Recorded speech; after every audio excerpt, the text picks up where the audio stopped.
Thanks for taking the time out today and attending my thesis defense. The title of it is The Untethered Myth, and it deals with an inquiry into brand and myth. So just to start, I want to give you a little background on myself. As most of you know, I came from the toy industry, and to design from there, oops, wrong computer, and to design from there, there's a lot of licensed brands and a lot of entertainment properties. And these intellectual properties really dictate in a very one-to-one kind of ratio what a brand stands for and what the hero stands for. So it's really visible and it's really easy when you have, a G.I. Joe or a Star Wars, what Luke Skywalker would do, because it's scripted, and it's a scripted product that's meant to be played in a narrative fashion, and it's a scripted brand, so you can easily say, what would Luke Skywalker do? I've had the argument with the marketer that Captain America would never use a gun. Even though he's seen it in the comic book, that's not what the hero represents. So taking that toy mentality and that toy background where we were kind of fed Joseph Campbell and taking it into a more higher learning situation for my master's thesis, I boiled this down into the question of myth, brand, and hero. What is this relationship? And thinking through this several times, Jerry and I worked on what is the best problem statement where we can start here. And that being, how do consumers associate with story? And that's pretty much the boiled down essence of where we are. And to start, I wanted to look outside of the design field and see what background there was. So obviously I started at Joseph Campbell and The Hero's Journey, The Hero with 1,000 Faces being the seminal book for the hero's arc and myth, and this master storyteller of really taking the pieces of story and defining what they are. But from there I saw that Campbell is pretty much a huge advocate of Jung. Everything that he does represents Jungian psychology.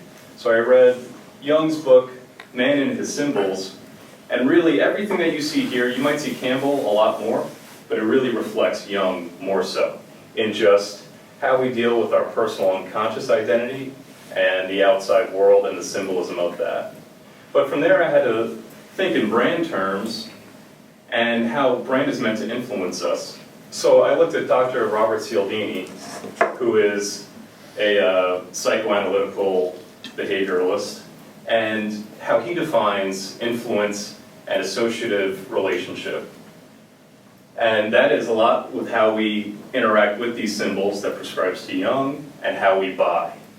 Again, Don Norman, for a lot of people in this room, he's kind of a staple, and his social science work and design has been great, and I had to include him because it is still very pertinent. And Mark Gobey and a few others on branding, which is kind of more of this intangible field where everybody has got a different point of view. So I kind of took the baseline of that. And then how does all of this affect the question of how do consumers associate with story?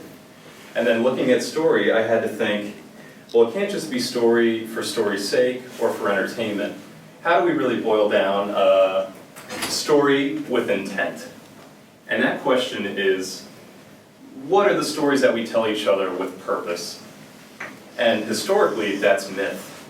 So that is either a religious or regional doctrine where the story is telling you an explanation of something that is a phenomena that we don't quite currently understand. So maybe it's a natural situation, maybe it's the Greeks telling you why the sun comes and goes, why there's nighttime, why we eat the food we eat, why we are in the region that we are.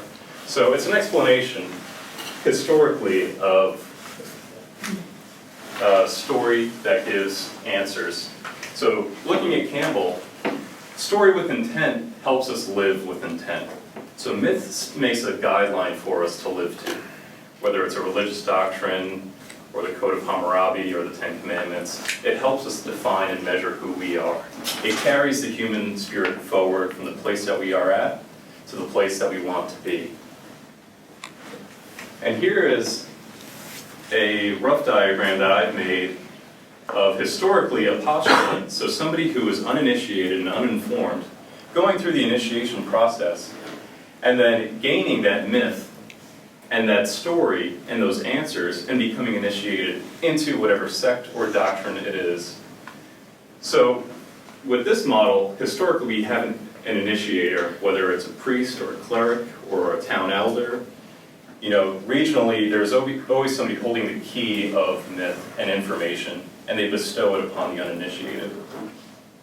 And in this, it can be a human, it can be a book, you know, where literature was scarce, but there is always somebody bringing it down from on high.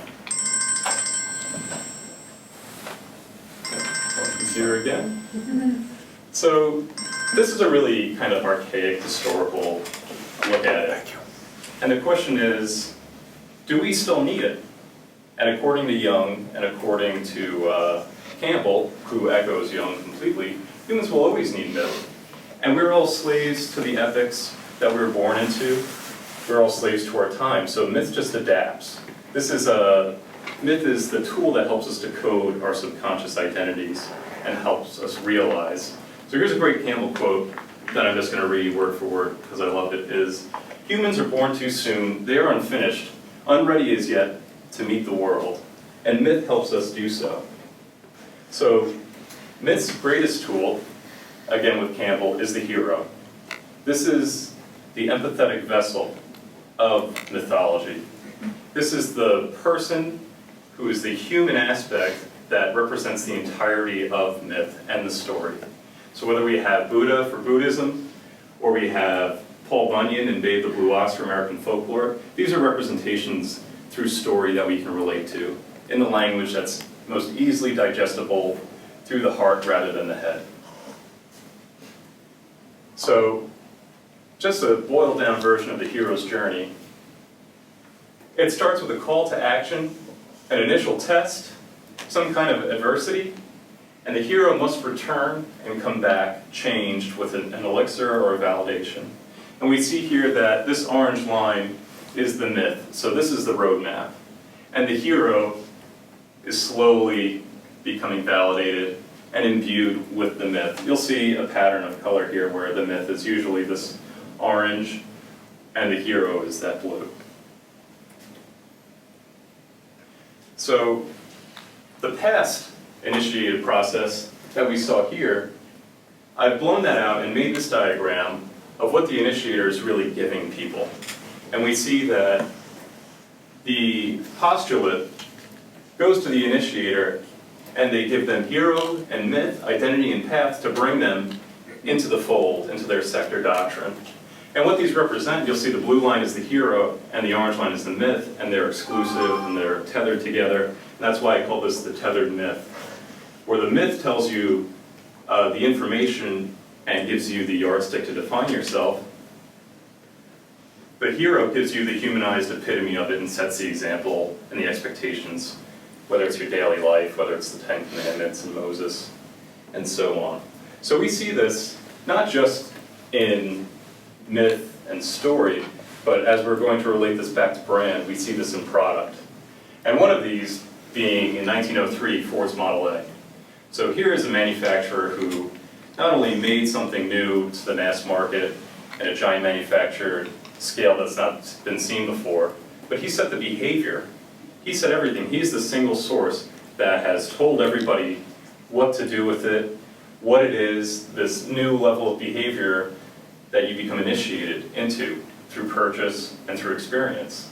We can also see this in Apple, who has a closed source system and things of that nature, but this is more the myth that's been known through the past. And in the world that we are today, and being the title of my thesis paper, the model that I created that I think represents where we are now is the untethered myth.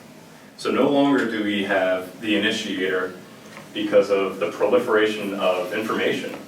All of us here have a smartphone, computer. We have access to untold information where in the past it was regionally locked.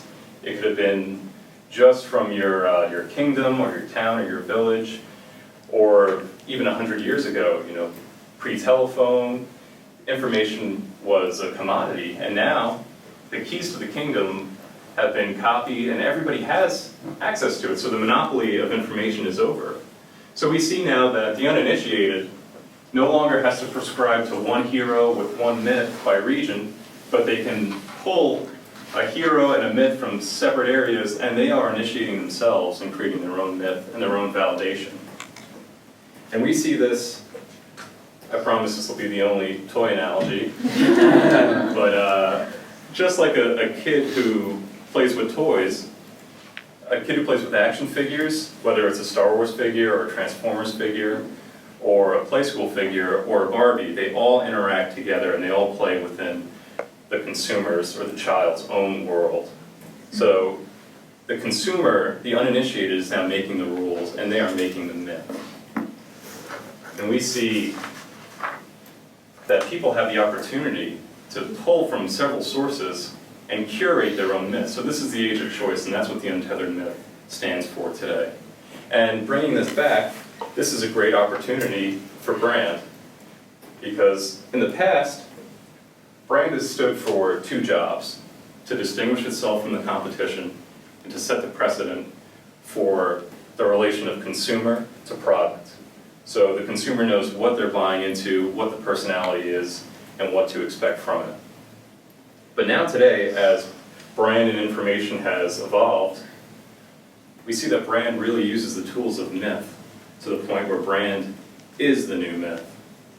So speaking in story and hero, just like religion and regional doctrine did, is all about speaking to our heart, not necessarily our mind. So while performance and utility is demanded now we need to have a situation where selling fabric softener, you have an anthropomorphized bear speaking to you. You have Michael Jordan, who's the epitome of athleticism and performance, selling you Nike, because of course you would. He's the embodiment of Nike, and they've suited it so much where he now has his own brand. So looking at the model of the past and the initiation, I set up my own diagrams through my research of how brand and hero now initiate people into a brand and into the myth of today. So using Don Norman's aspects of design, I've utilized them to define what I call the brand Newman, which is Rudolf Otto's, a theologian's definition of, I wrote this down. So Newman is the unconscious identity that we associate and project upon. And with that, brand is the perfect vehicle for that. So going through Norman's aspects, we first have the visceral, persuasive moment of contact, where it's the first reaction to the brand, and it's the decision to persuade them to adopt or not. And then from there, if they continue on the journey, it's a behavioral aspect. So that's the experience through use, through hands-on experience. And if you still have their attention, you have the opportunity for the reflective state, which is the relationship of the consumer to the brand at a higher level. If I buy a Ford truck and I love it, and I'm a Ford truck guy now, it now represents a part of me and I'm initiated. If I buy it and it's been nothing but a nightmare, I might still have it, but I'm not willing to put my neck out for it. We don't have that reflective connection. So that is the brand initiation, but also in this age of personalities and heroes and social media where everybody's making their own brand, we have a lot of heroes that we can look towards. And as a postulant, you can see a hero that has aspirational elements that you'd like to achieve. So an example of like a Michael Jordan, who's a hero that maybe he resonates with me, and I see that, and I identify with him. So that in that aspirational sense, I want to be like him, and then I go on to emulate him and make associations where I'm actively aligning with his behavior. I'm buying his jerseys, I'm a Bulls fan. It's all this work where I want to make myself closer to this aspect and emulate it. So we look here at a person who is starting to adopt brands, and just this stick figure, we can kind of get the idea of what they stand for and who they are. And it might seem shallow to think that the brands that we buy help identify us, but they're also tools that we resonate with and help us to define ourselves. And mutually, the consumer helps to define the brand. So brand speaks both to us and for us. And where Dr. Cialdini, who worked in influence, states, this is all about reflective glory. So we associate ourselves with brands or glory that we think are great, and we draft off of that. And if you've ever had an argument, whether you're a Mac or PC person, you see that it's about we, and it's not about them. Right, or if you're a fan of a sports team, it's March Madness, we won, right? They didn't win. We did. So, as designers, how does this affect us? This is a lot of social science. This is a lot of intangible. And especially as industrial designers, we work in the tangible. So, taking this information of the brand and the hero, we need to make the physical manifestation of the product a tangible definition of what this was. So if we make an inconsistent product to our brand or to the hero that defines us, we're going to find that that inconsistency is going to let the consumer down. Consistency is key for this product to stand for what they buy into, the experience, to the visceral, to the behavioral, and the reflective aspects.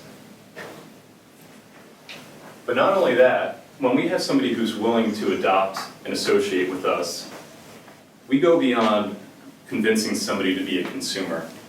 Now that our representation of our brand is a representation of themselves and that connected bond, we don't have just a consumer, we have a brand hero. So this person is an opportunity to help proliferate your brand, your product throughout more. So gone is the day of the consumer. What you want is the brand hero to represent you and to empower you. And that brings us back to how do consumers associate with story?